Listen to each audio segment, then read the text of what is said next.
Hey, sixth grade. So welcome to online math class, and I'm hoping this is working. I've had a little trouble with my camera and my sound today. Okay, so I already have open, you'll notice if you follow the instructions, you already have your math spiral out, open to a new page. And I went ahead and put math properties because we're going to talk about properties of math today. Today we're going to talk about three new properties: the commutative, the associative, and the identity property. Now these should be review from previous years of math, but I'm going to spend some time going over each one and practicing them. If you have your book open, you'll notice on page 309, page 309, which is lesson 11.3, it has this little chart and it goes over all these properties of operations, and it just kind of like lists them. It shows a few examples and then it moves on and it expects you to be able to do them like without any trouble. So this time during the year, I always stop and pause and take a day or two to go over all these properties and make sure you really get them before we move on to the rest of the lesson 11.3, because it gets kind of complicated and you've got to get your properties down. So you'll notice I just scribbled out to the side. We're going to do the commutative and associative today and the identity property today. And then on Thursday, we'll do distributive and inverse. Distributive is usually the hardest. So we'll do that on Thursday. So having your book out and having this handy is helpful, but we're actually going to take notes in our math spiral. So make sure you've got your math spiral out. Again, put today's date, whatever page number this is in your spiral, and we're going to start with the commutative property. We're going to start with a couple of definitions. So this is just like if we were at school. Miss Offit is under the camera, and this is on the smart board out front, and you guys are writing in your notebooks. But the good thing is you can pause the video and write stuff and not have to go, slow down, Miss Offit. So we'll see how this works.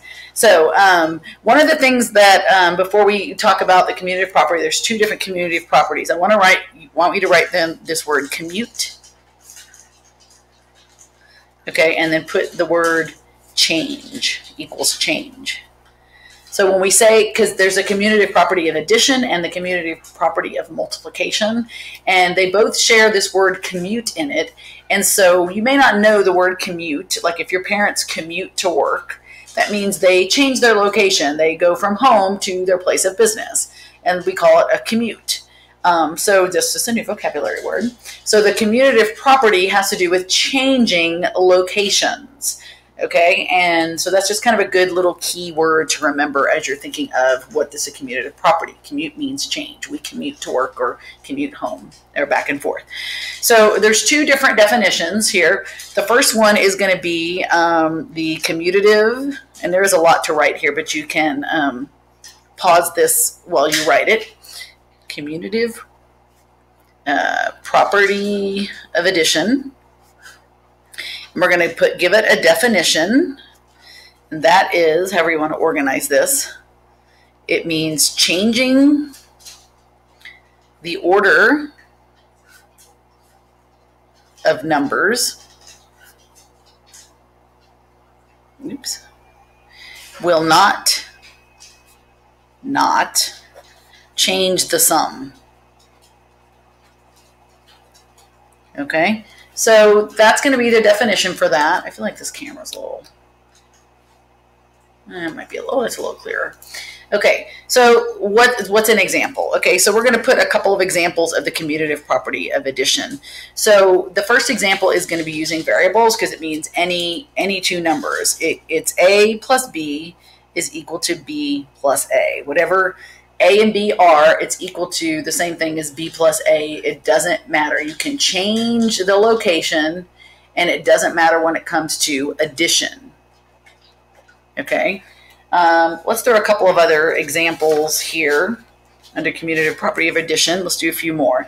That means I can say that 7 plus 5 is equal to 5 plus 7, or 40 plus 30 is equivalent to 30 plus 40, or 2 plus 26 is equivalent to 26 plus 2.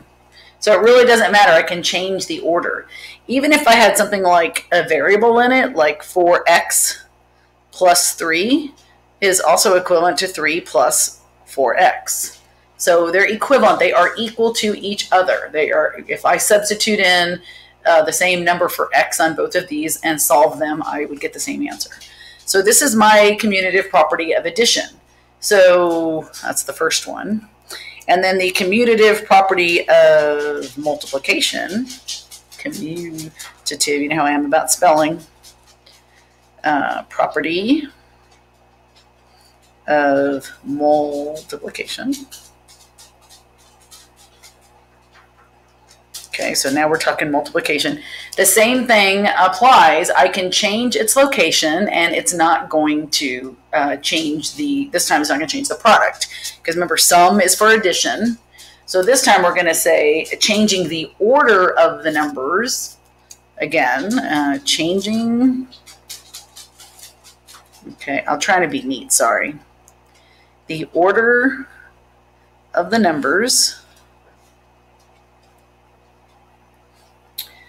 will not change the product. Will not change the product. Oops.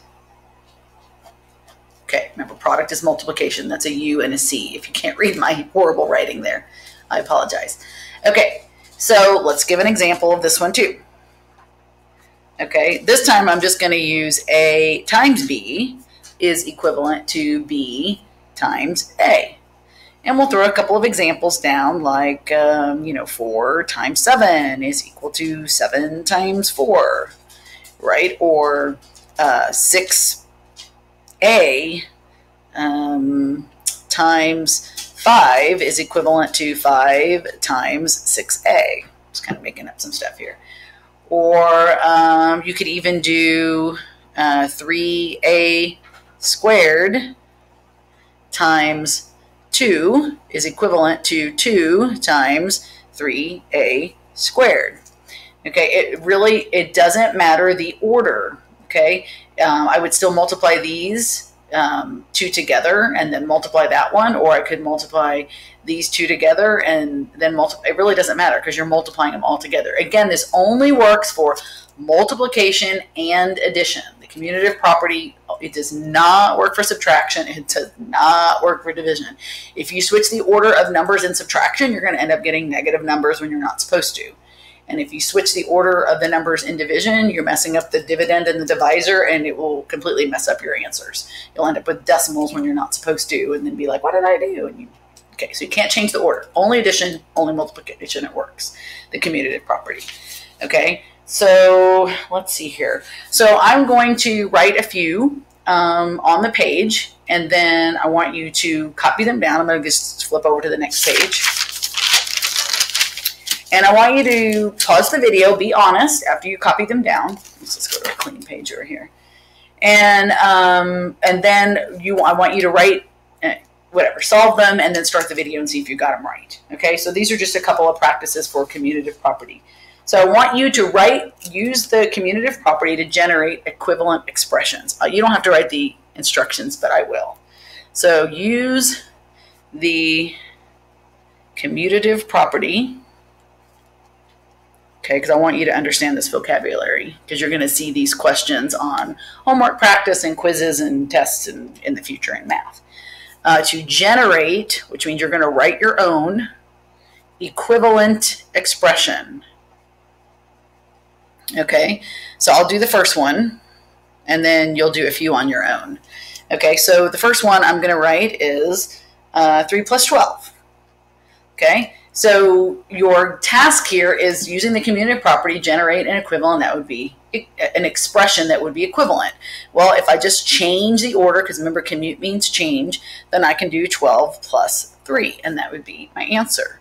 So we're going to do 6 total.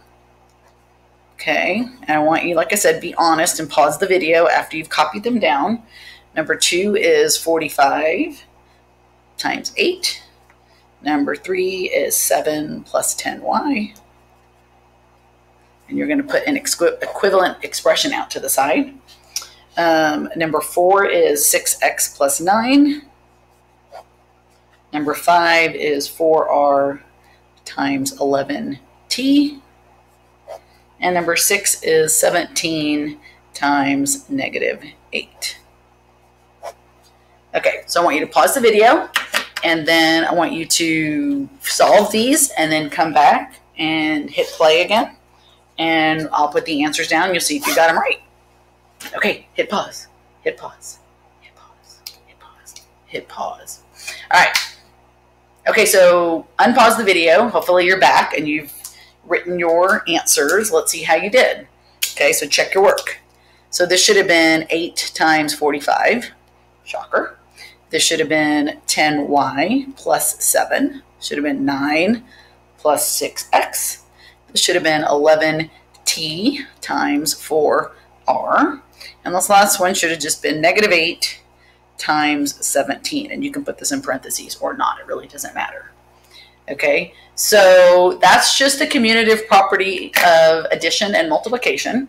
Okay, and I'm going to stop this video just because I don't want to make them super long, and go back over it. If you're not sure, you can look at the table in the book, but it's pretty straightforward. I'm going to end this video and then just go ahead and watch the next one where I'll go over the associative property, and then after that there'll be one more on the identity property. Okay, so hang in there.